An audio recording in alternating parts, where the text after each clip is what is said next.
So hello everyone, कैसे हैं आप सभी लोग। So I welcome you all in my YouTube channel R S classes. तो हमने अपनी लास्ट वीडियो में जो साइंस की हम कर रहे थे, तो उसमें हमने जो मैटर्स होते हैं उसके सेपरेशन के मेथड्स को पढ़ा था। जैसे सेंट्रीफ्यूगेशन हो गया, क्रोमेटोग्राफी हो गया और सीविंग मेथड्स हो गया, हैंड पिकिंग मेथड्स हो गया। तो इन सब मेथड्स के बारे में हमने अपनी लास्ट वीडियो में डिस्कस किया था। और इस वीडियो में हम जो एटम्स होते हैं और मॉलिक्यूल्स होते हैं उनके बारे में डिस्कस करेंगे और उससे जो इम्पोर्टेंट क्वेश्चन हैं उन क्वेश्चंस को डिस्कस करेंगे। तो आज का जो फर्स्ट जो इम्पोर्टेंट टॉपिक होने वाला है वो है कि जो एटम्स होते हैं वो होते क्या हैं एक्चुअली। तो आपको पता ही होगा कि जो एटम्स होते हैं वो अपने आप अगर किसी एग्ज़ाम की तैयारी कर रहे हैं अपने एनसीईआरटी तो पढ़ी होगी, क्योंकि साइंस जो है बहुत ज़्यादा डीपली पूछा जा रहा है। क्योंकि जो कॉमन क्वेश्चंस हैं वो तो पूछे जा चुके हैं और जो अभी जो क्वेश्चंस पूछे जा रहे हैं वो डीप से पूछे जा रहे हैं। तो इस वीडियो में हम उन्हीं क्वेश्चंस को डिस्कस करेंगे। जैसे एटम्स क्या होते हैं कि सबसे पहले जो एटम्स वर्ड होता है तो उसका यूज़ किसने किया था, या परमाणु जो होता है या अणु होता है तो इनका यूज़ किसने किसने किया था। इन क्वेश्चंस को भी हम देखेंगे और ये वाले क्वेश्चंस भी एग्ज़ाम में पूछे जा सकते हैं। तो जो सबसे पहले जो महर्षि कनाड थे, तो हमारे इंडियन फिलोसोफर थे।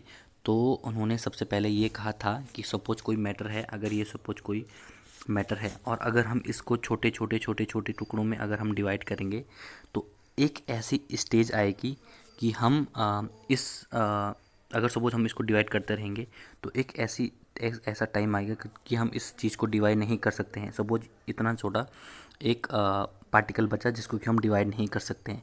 तो जो महर्षि कनाड थे उन्होंने लगभग 500 बीसी में कहा था ये कि इस जो पार्टिकल रहेंगे इस पार्टिकल को हम परमाणु कहेंगे। तो महर्षि canard was the first philosopher जिन्होंने ऐसा कहा था कि किसी भी मैटर को छोटे छोटे पार्टिकल्स में डिवाइड करने के बाद जो सबसे छोटा पार्टिकल रहेगा उसको हम परमाणु कहेंगे। तो एक इम्पॉर्टेंट क्वेश्चन ये बन जाता है कि who was the first scientist to use the name परमाणु। तो वो थे हमारे पास महर्षि कनाड जो इंडियन फिलोसोफर थे। सेकंड इम्पॉर्टेंट हो जाता है एक और जो हमारे पास उसको मैंने अभी रिटर्न किया ही नहीं है इसमें इस वाली पीडीएफ में, लेकिन इम्पॉर्टेंट बन जाता है कि who was the first scientist to use the name atom. तो एटम का यूज़ सबसे पहले जो डेमोक्रिटस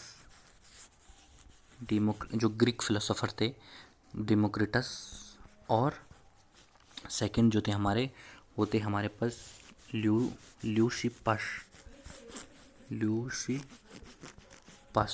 तो ये दोनों फिलोसोफर थे जिन्होंने सबसे पहले क्या किया था कि एक एटम्स को किसी भी, इन्होंने सेम ऐसा ही कहा था जैसे महर्षि कनाड ने कहा है कि अगर हम किसी मैटर्स को छोटे छोटे पार्टिकल्स में डिवाइड करेंगे और एक स्टेज ऐसी आएगी जब हम उस मैटर्स को डिवाइड नहीं कर पाएंगे तो उस स्टेज को हम परमाणु कहेंगे। ये तो महर्षि कनाड ने कहा था, लेकिन ल्यूसिपस और डेमोक्रिटस ने कहा था कि उस स्टेज को हम एटम्स कहेंगे यानी अणु कहेंगे। तो उनके अकॉर्डिंग वो सबसे छोटी स्टेज एटम कहलाएगी। तो एटम जो दूसरा क्वेश्चन बन जाता है यहाँ से कि who was the first scientist to use the name atom. तो वो थे हमारे पास डेमोक्रिटस एंड ल्यूसिपस। तो दो क्वेश्चन यहाँ से इंपॉर्टेंट बन जाते हैं। नेक्स्ट हमारे पास जो इम्पोर्टेंट होने वाला है वो होने वाला है हमारे पास important law of chemical combination by Antoine Lavoisier and Joseph Proust. तो केमिकल जो एंटोनी लवोजियर थे और जोसेफ प्रोस्ट थे, उन्होंने जो केमिकल्स कॉम्बिनेशन होता है, जो रासायनिक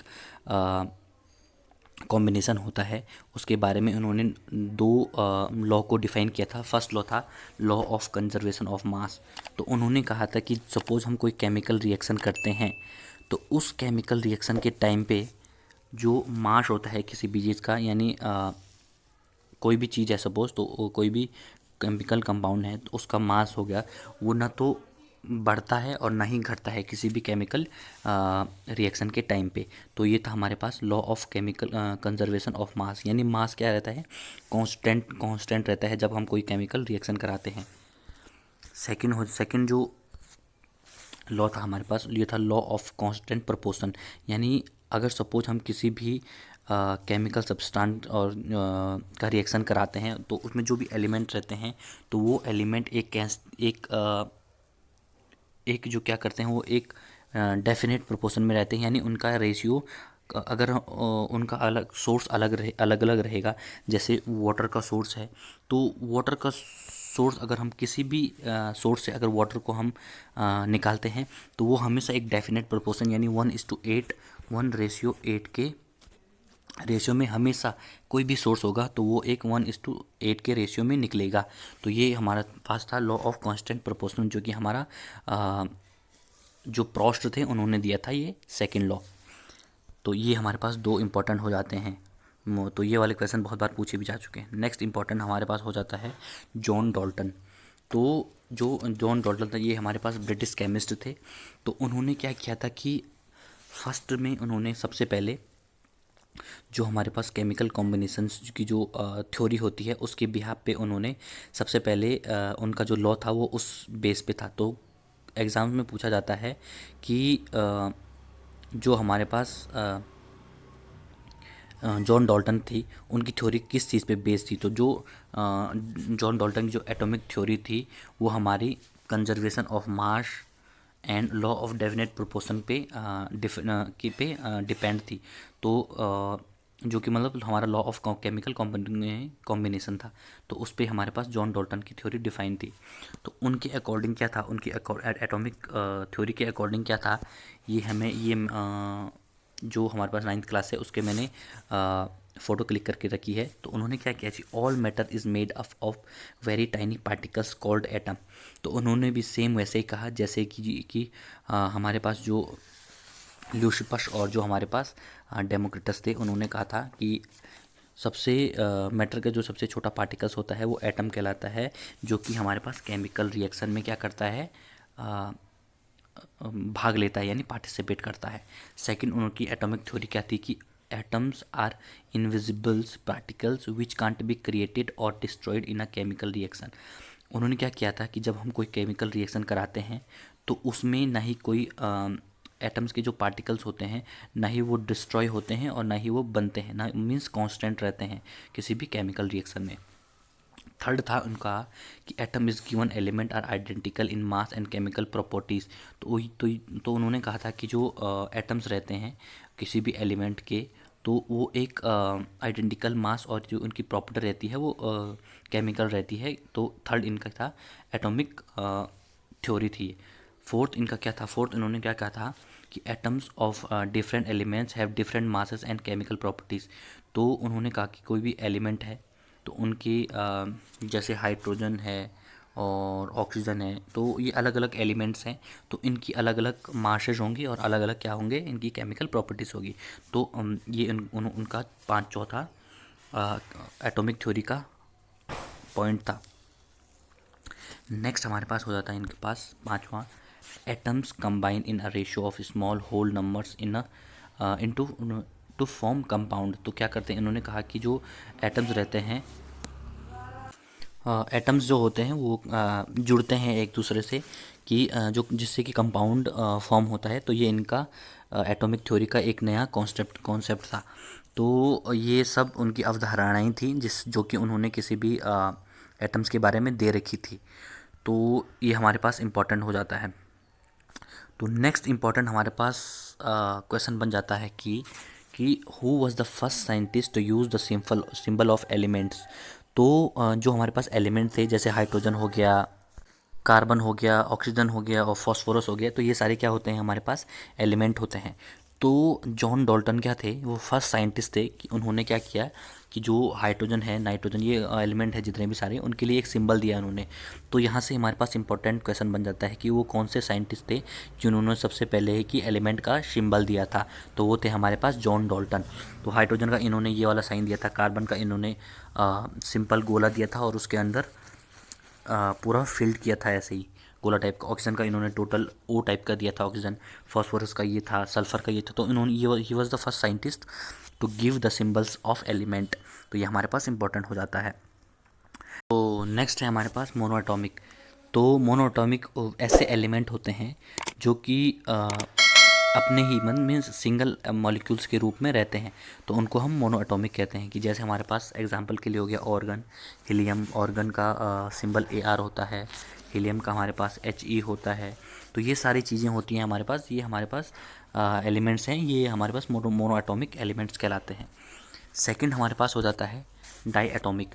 डाई एटॉमिक ऐसे एलिमेंट होते हैं जो कि 2 मॉलिक्यूल्स के रूप में क्या करते हैं, हमारे नेचर में रहते हैं। ऑक्सीजन हो गया, हाइड्रोजन हो गया, नाइट्रोजन हो गया, क्लोरीन होगा। तो आपने ये सभी देखे होंगे, जैसे ऑक्सीजन O2 का इसका O2 के रूप में नेचर में रहता है, हाइड्रोजन का हो गया H2 और नाइट्रोजन का N2। तो ये सारी चीज़ें क्या होती हैं हमारे पास, डाई एटॉमिक होती हैं, जो कि 2 मॉलिक्यूल्स के रूप में रहती हैं। तो इस डाई एटॉमिक हो जाता है। उसके बाद इम्पॉर्टेंट हमारे पास हो जाता है कि try atomic, poly Atomics. Try Atomics को आप इसी से रिलेट कर सकते हो, जो 3 मॉलिक्यूल्स के रूप में रहता है। और जैसे O3 हो गया, तो ये ट्राई एटॉमिक है। और जो पॉली एटॉमिक है, जो बहुत सारे मॉलिक्यूल्स के रूप में रहता है, तो इसके ये हमारे पास पॉली एटॉमिक हो जाएगा। नेक्स्ट हमारे पास इंपॉर्टेंट हो जाता है आयन। क्या होता है? तो आयन आपको पता ही है कि किसी भी एलिमेंट में जो चार्ज होता है, आपने चार्ज के बारे में पढ़ा होगा, पॉजिटिव और नेगेटिव चार्ज, तो उन चार्जेस को हम क्या कहते हैं, आयंस कहते हैं। तो इसमें भी एक इम्पॉर्टेंट आ जाता है कि पॉजिटिव चार्ज और नेगेटिव चार्ज क्या होते हैं। तो जो पॉजिटिव चार्ज होता है उसको हम कहते हैं कैटायन, और जो नेगेटिव चार्ज होता है उसको हम एनायन कहते हैं। तो ये हमारे पास इंपॉर्टेंट एक क्वेश्चन बन जाता है एग्ज़ाम के पॉइंट ऑफ व्यू से।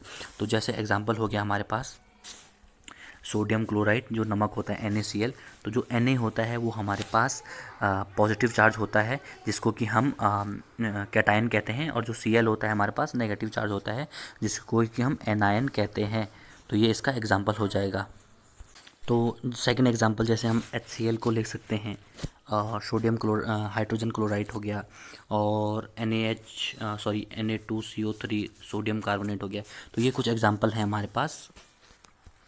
और नेक्स्ट हमारे पास इम्पॉर्टेंट हो जाता है बाइनरी कंपाउंड। तो बाइनरी कंपाउंड क्या होता है कि ऐसे कंपाउंड जो कि 2 डिफरेंट एलिमेंट से बने होते हैं। तो जैसे H2 हो गया, जिसमें जो हाइड्रोजन और ऑक्सीजन के मॉलिक्यूल से बनता है, इसको ये एक बाइनरी कंपाउंड हो गया। सेकंड हो गया NaCl हो गया, सोडियम क्लोराइड, ये भी हमारे पास अलग अलग एलिमेंट से बनता है। और HCl हो गया, और जैसे ही बहुत सारे बाइनरी कंपाउंड हैं। नेक्स्ट हमारे पास इम्पॉर्टेंट हो जाता है मोल। और मोल क्या करते हैं कि एक मेजरिंग यूनिट है।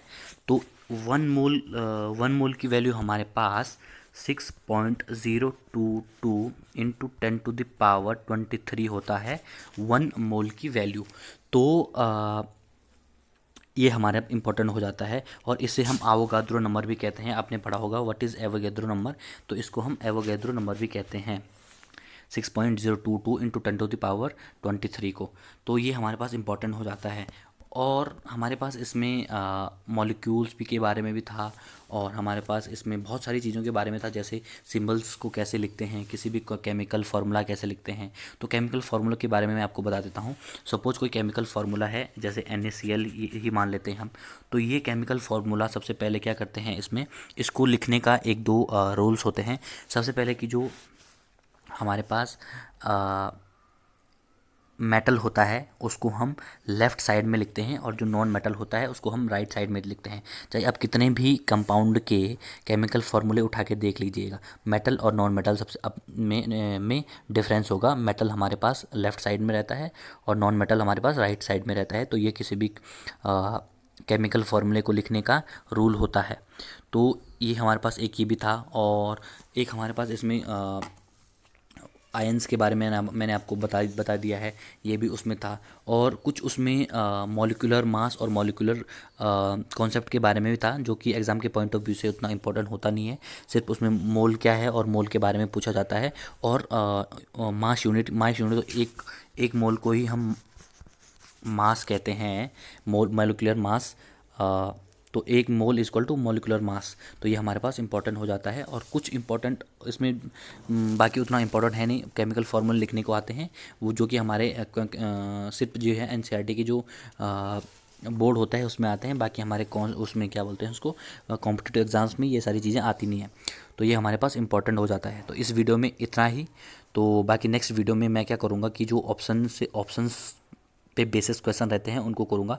मैंने आपको लास्ट वाले वीडियो में यही बताया था, लेकिन उसमें क्या हो गया था कि ये इसमें बताना ज़रूरी था कि जो डॉल्टन है उनके बारे में, जैसे महर्षि कर्नाड है उन्होंने क्या किया था, एटम्स क्या होता है, परमाणु क्या होता है, तो इनके बारे में बताना ज़रूरी था, जिससे कि ऑप्शनल वाले क्वेश्चंस को ला नहीं पाया। तो नेक्स्ट वीडियो में हम ऐसे ऑप्शंस को डिस्कस करेंगे। तो आज की वीडियो में इतना ही, और अगर आपको वीडियो पसंद आता है तो हमारे चैनल को लाइक करना, हमारे चैनल को सब्सक्राइब करना, हमारे वीडियो को लाइक करना। Thank you.